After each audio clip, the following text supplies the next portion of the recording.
Hi, folks. We're starting day 10. This is linear recurrence relations. Just a reminder, you do have a web work that is due on Sunday. So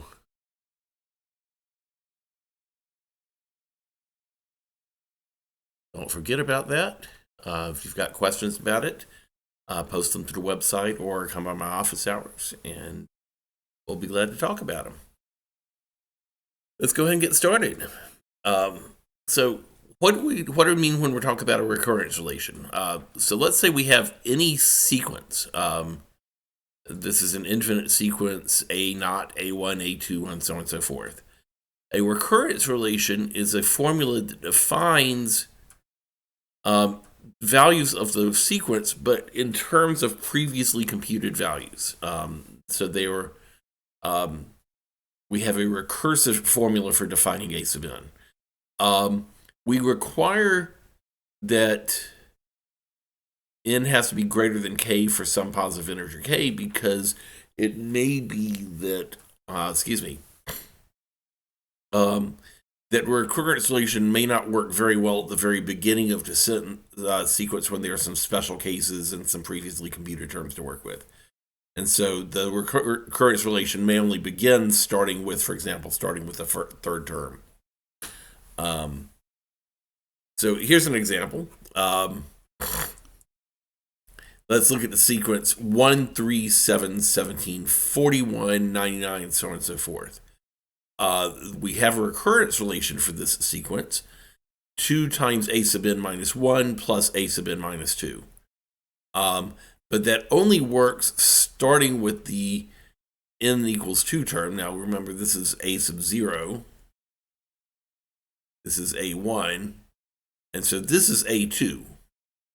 And so what this is saying is that a2 is equal to 2 times a1 plus a naught, which is the same thing as saying 7 is equal to 2 times 3 plus 1. And then a3 is equal to 2 times a2 plus a1. So 17 is equal to 2 times 7 plus 3, and so on and so forth. I can't use this formula for a1 because that would refer to its a minus 1, and there is no a minus 1.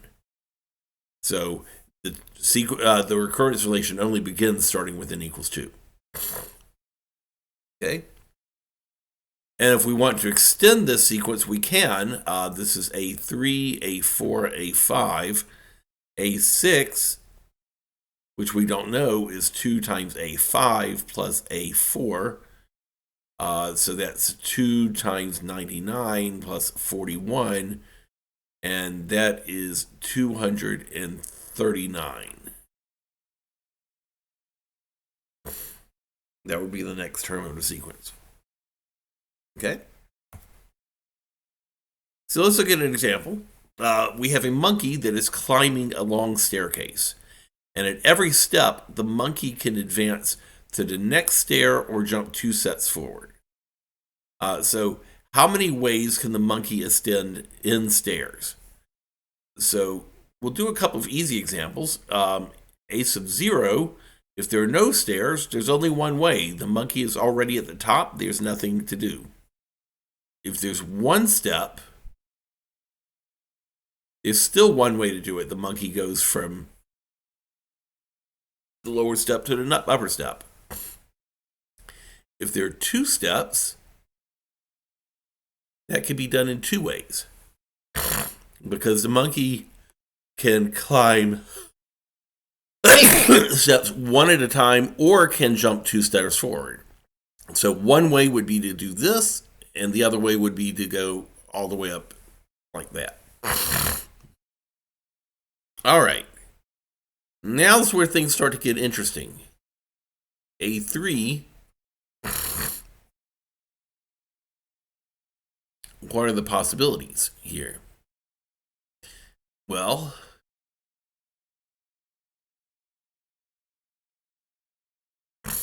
the monkey could step, step, step, or jump and step, or step and jump.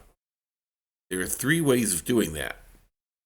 But let's think about this as a recurrence relation problem now. If the monkey steps first, then there are 2 steps to go, and we already know how many ways there are of doing 2 steps. So we could do a step, and then we still have a2 number of ways to go from there, or we could do a jump. And then that takes us up to this step, and there's only 1 step left, and we know how many ways are there of doing that. And so what we end up getting is A2 plus A1. And that's not surprising. 2 plus 1 is 3.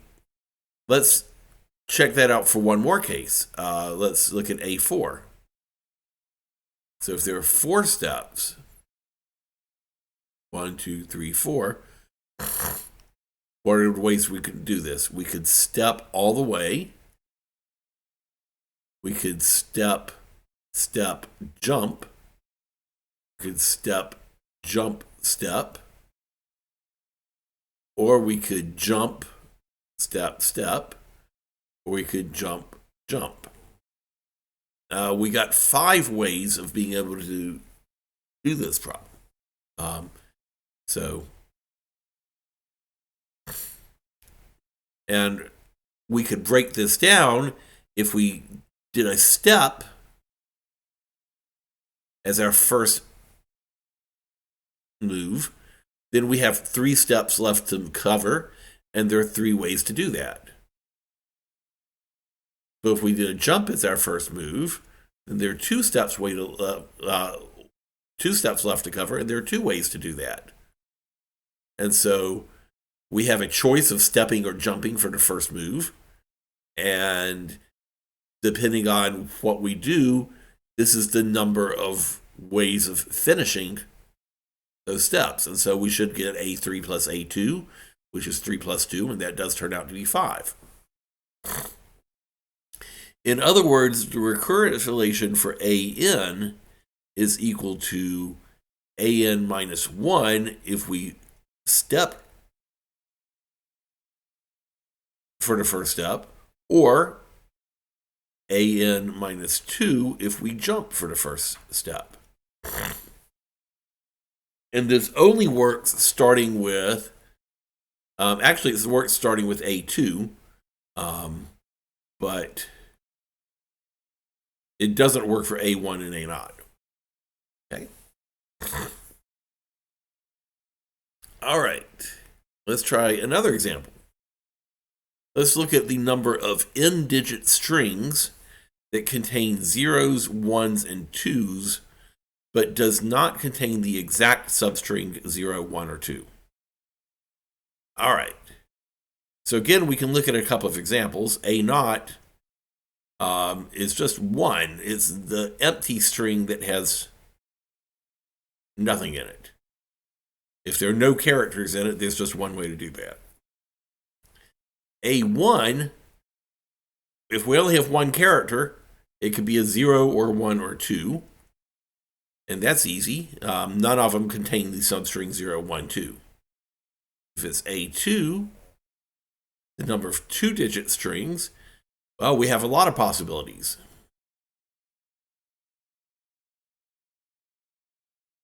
Two, 0, 2, 1, 2, 2. And none of these contain the bad digit 0, 1, 2, and so this is going to be 9. So the pattern so far is that we're just going up by a factor of 3.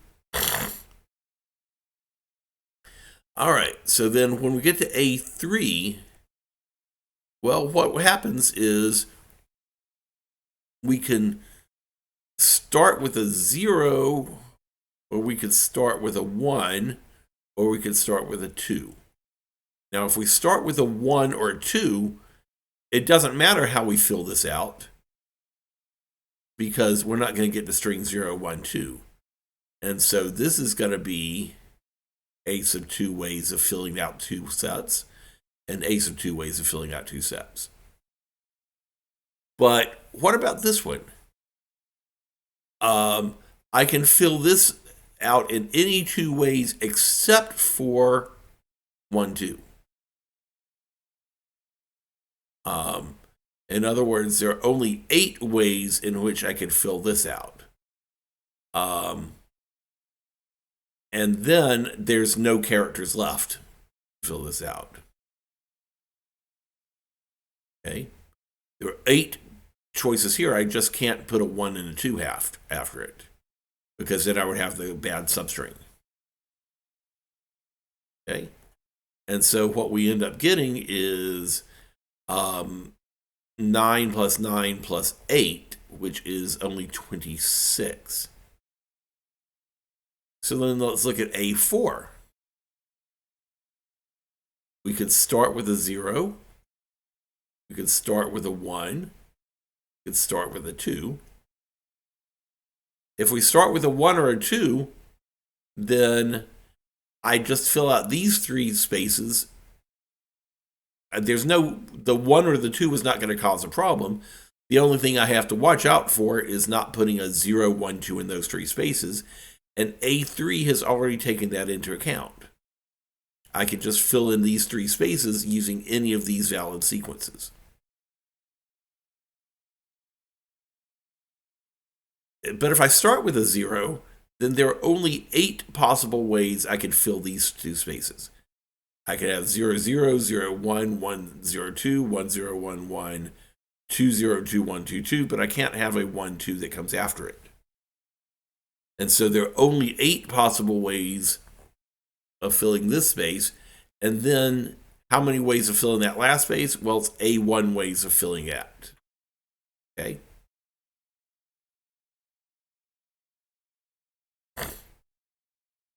That's kind of the problem there. And so it's A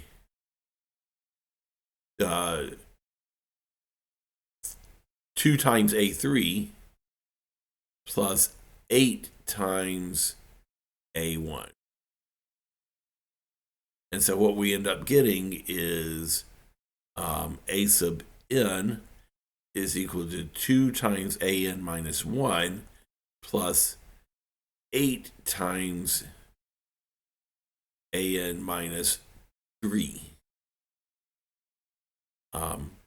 And so what we're doing is we're just extending these sequences just by making sure that the first digit, if the first digit is 0, we have to be careful about what goes in there.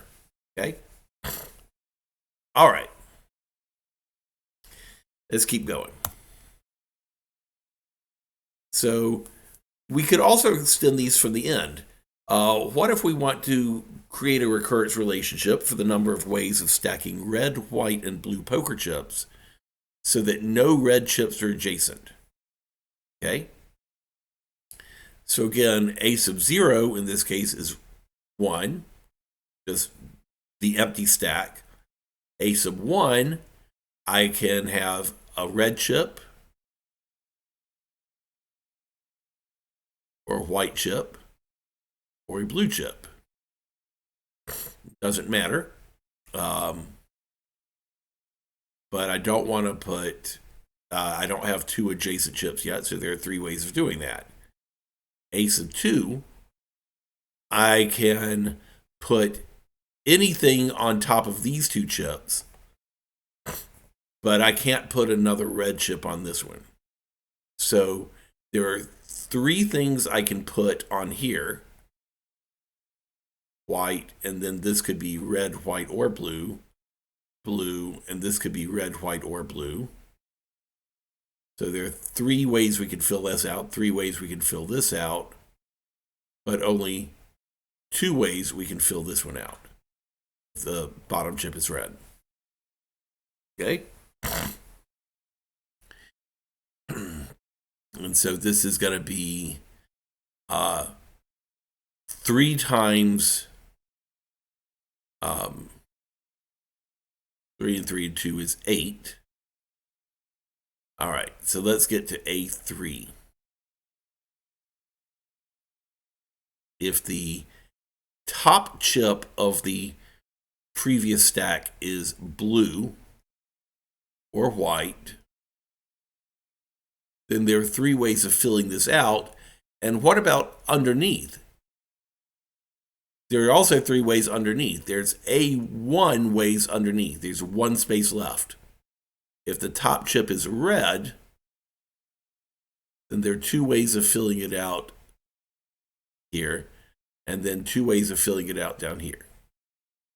Okay? And then there's no spaces left.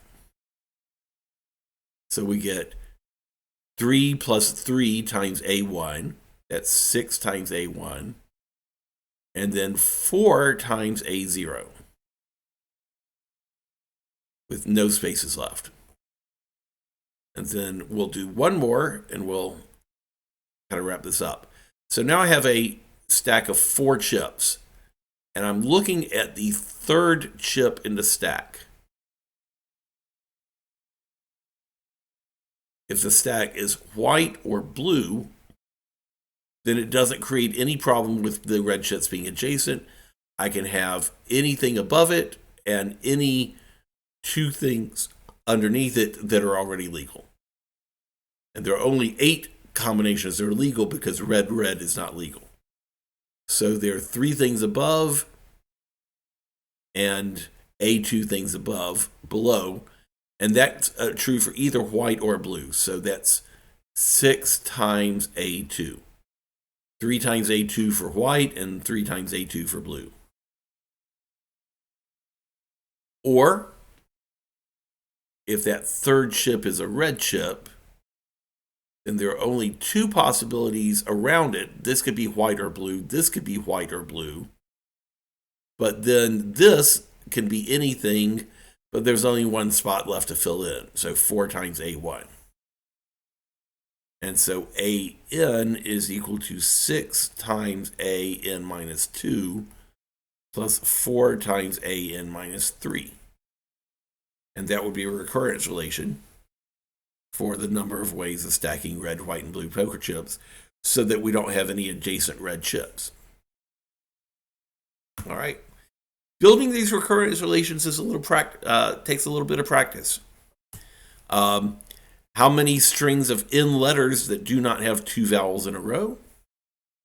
Well, okay, so A0 is 1. There's an empty string that has no letters in it. A2, the empty string, there we go. Limited by double quotes here. A1, can have any letter of the alphabet, so that's 26 letters. So then let's look at what happens if we have A2. If the bottom letter is a consonant, then the top letter could be anything. So that's 21 consonants times 26 anythings. But if the bottom letter is a vowel, there are 5 vowels, then there can only be 21 consonants above it. I can't have a second vowel. So that's 21 times 26 plus 21 times 5, which is 21 times 31. That's going to be a pretty big number. I'm not going to even multiply it out right now. So let's look at A3. Now we're building a string of 3 letters. I'm going to start by looking at not the one at the top of the stack, but the one just underneath it. Okay? If it is a consonant, then that doesn't put 2 vowels in a row in either place. And then we can have any of the 26 letters on top, and we can have A1 sequences down here. And all 26 sequences on the bottom, but below it, we can fill it in with however many spaces there are to fill in. But if the second thing from the top is a vowel, then I need to make sure that it's buffered on both sides by consonants. And so there are only 21 consonants, and there are only 21 consonants, and now I have no symbols left to fill in. Okay? And so this is going to be 26 times, so there are 21 consonants, 26 times 21 times A1. and 21 times 21 times 5 times A naught. 21 times 5 times 21 times A naught. And so AN is 26 times 21 times A n minus 2 plus 21 times 5 times 21 times A n minus 3. Okay? There are other ways of doing this, but this is a way that works. All right. So what I want to get to here on this next slide is the idea if we have a recursive formula, they're usually not super hard to build if we have these like no 2 in a row or no 3 in a row kinds of restrictions. No 2 vowels in a row, no 2 red chips are adjacent, no 3 symbols in a row form this exact substring, that sort of thing.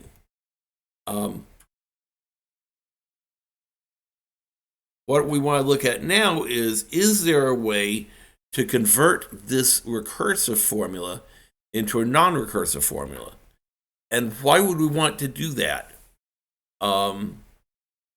Because if we wanted to know what value this is for a large number, like a sub 500, I don't want to have to recursively recurse back 500 times until I get down to my base cases.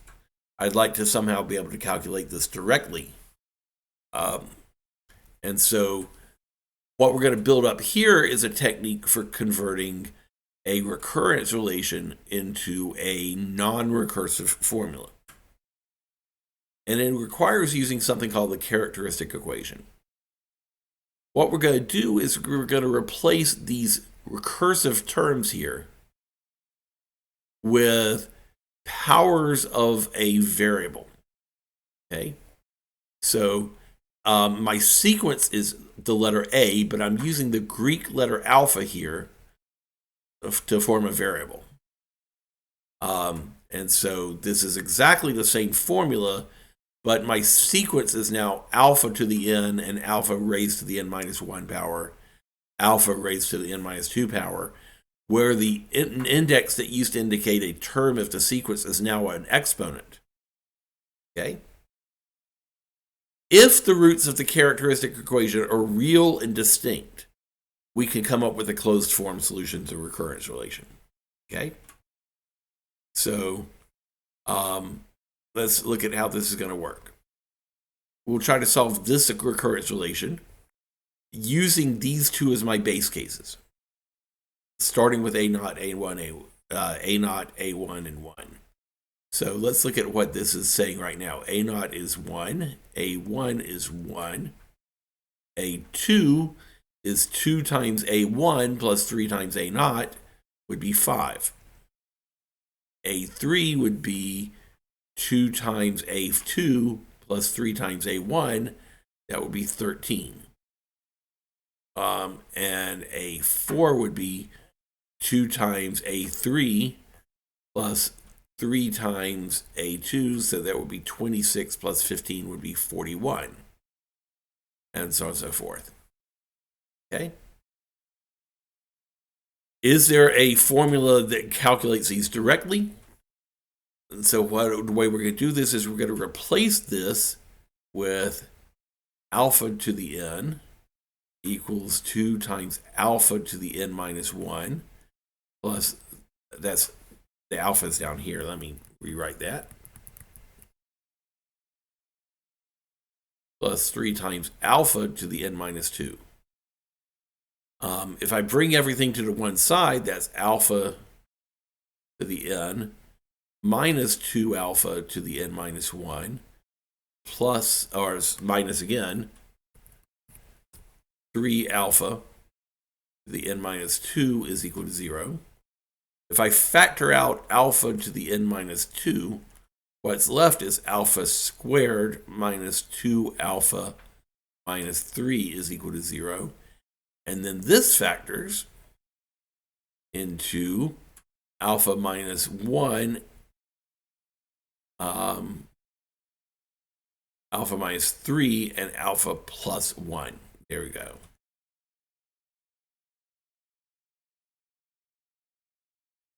And these are the roots that I'm interested in. I don't care so much about this one.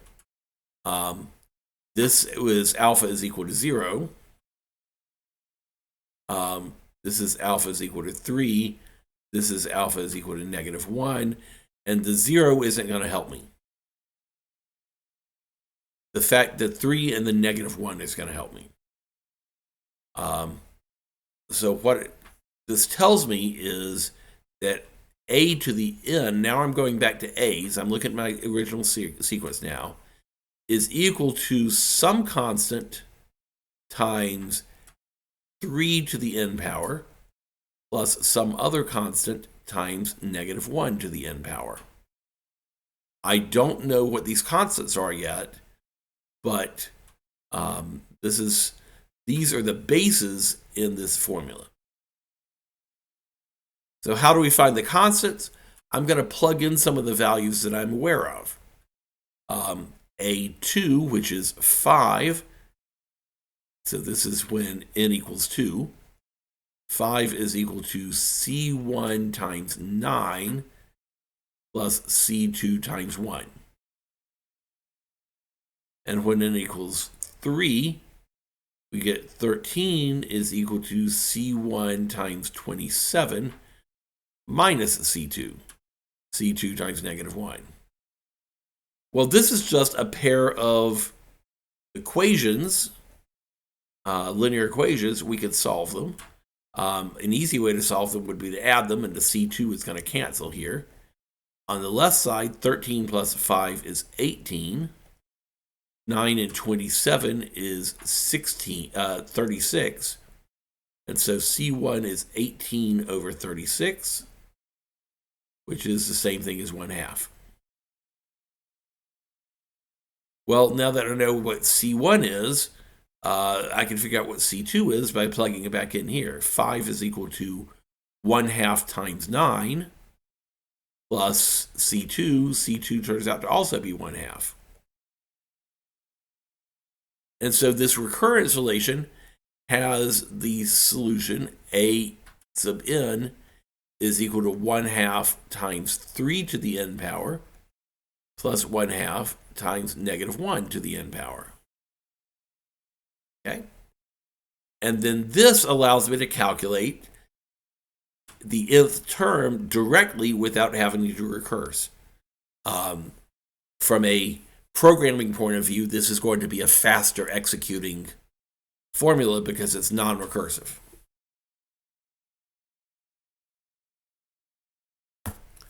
So let's try another example. Write out the first 5 terms of this recurrence relation, and then solve the recurrence relation to find a closed form for these terms. So the first 2 terms are given to us. A0 is 2 and A1 is 2. All right, the next one, A2 is 2 times A1 minus A2. So 4 minus 2 is 2. Well, the next term is 2 times A2 minus A1. 2 times 2 minus 2 is still 2. All right, and the next term is going to be 2 times A3 minus A2. Well, 2 times 2 minus 2 is still 2. It looks like this is going to be a constant sequence. Can we prove that? So let's prove that this is always going to equal 2. Let's rewrite this as a characteristic equation. We change the a's to alphas, and we change the subscripts to superscripts, to exponents. 2 alpha to the n minus 1 minus alpha to the n minus 2. We're going to bring everything to one side, alpha to the n, minus 2 alpha to the n minus 1, plus alpha to the n minus 2 is equal to 0. We factor this out. We get alpha to the n minus 2 times alpha squared minus 2 alpha plus 1 is equal to 0. And my roots are going to be 0, and then this is 1.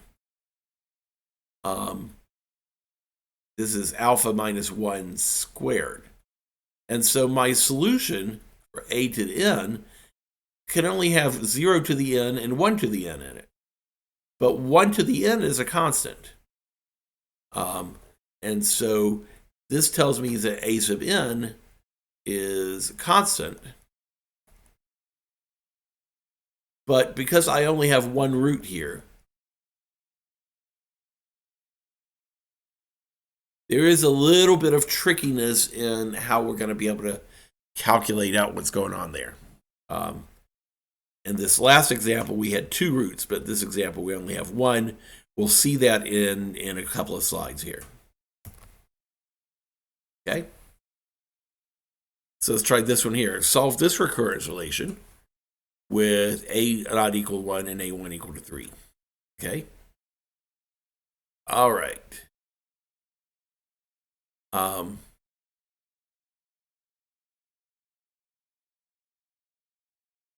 right, let's give this a try. So if a naught is 1 and a1 is 3, and a2 then would be 3 times 3 minus 2 times 1, so that's 9 minus 2 is 7. A3 would be 3 times 7 is 21. 21 minus 6 is 15. All right. Let's work this out. My characteristic is alpha to the n power is equal to 3 alpha to the n minus 1 power minus 2 alpha to the n minus 2 power. Bring everything to one side. And we get plus 2 alpha to the n minus 2. That equals 0. Factor out alpha to the n minus 2.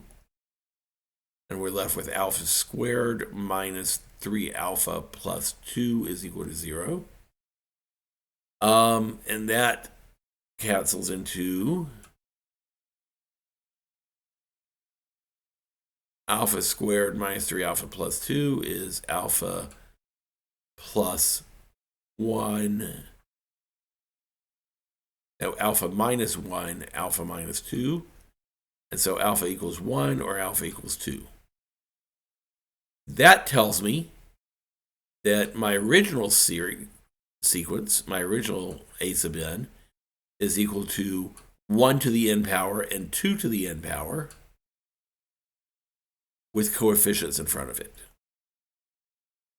Okay? All right. So C1 times 1 to the n, C2 times 2 to the n. See what we can do with this. So let's do a couple of test cases here. A2 is 7, so this is the n equals 2 case. 7 is equal to C1 times 1 squared plus C2 times 2 squared, which is 4C2. And when n equals 3, we get 15 is equal to C1 times 1 cubed plus C2 times 2 cubed is 8C2. If we subtract, I'm subtracting to cancel the C1s. 15 minus 7 is 8. C1 minus C1 cancels. 8C2 and 4C2 leaves me with 4C2. Well, then that just tells me that C2 is equal to 2. And therefore, C1 has to be negative 1. 4 times 2 is 8. 8 plus negative 1 is 7. 8 times 2 is 16. 16 plus negative 1 is 15. And so now we have our final answer. I'll put it in red here. A sub n is equal to negative 1 times 1 to the n. Well, that's just negative 1 plus 2 times 2 to the n. And we can rewrite that 2 times 2 to the n is 2 to the n plus 1 minus 1. Okay? Convert the recurrence relation into a characteristic, factor the characteristic. If we get 2 different real roots, that's the requirement we have here, then those 2 real roots will be the base to the power here. This problem here only had one real root. We're going to have to talk about that separately to finish this up some. Okay? If the roots are real, but one of them is repeated, then the second time that it appears, we throw in an extra term here. We throw in an n in front of the base here. Let me show you what I mean. So let's try this example here. This is the one that we couldn't quite figure out before because it had the repeated root. This is the one when we tried this, A0 was 2, and A1 was 2, and A2 was 2, and so on and so forth. And we had gotten this far where we had alpha to the n minus 2 times alpha squared minus 2 alpha plus 1 equals 0. And that's just alpha minus 1 squared. And so this is 0. And then this is 1, but it's a repeated root. Okay? So when I have a repeated root, we have 1 to the n power times a constant. And then we have n times 1 to the n power times a constant. There's this n where it's repeated. All right? But if we substitute a couple of special cases, if we look at n equals 2, we get c1 times 1 squared, which is just 1, plus c2 times 2 times 1 squared. It's just c2 times 2. If we look at n equals 3, then c1 times 1 cubed plus c2 times 3 times 1 cubed also equals 2. If we subtract, c1 minus c1 is 0. 3c2 minus 2c2 is just c2. 2 minus 2 is 0. And so c2 is 0, and therefore c1 is equal to 2. And so my recurrence relation is a sub n is equal to c1, which is 2, times 1 to the n power plus 0 times n times 1 to the n power. But that just simplifies to 2. And that finishes the proof that this is a constant sequence and not a, something else. This will always be 2 no matter what. Okay? All right. Thanks for watching.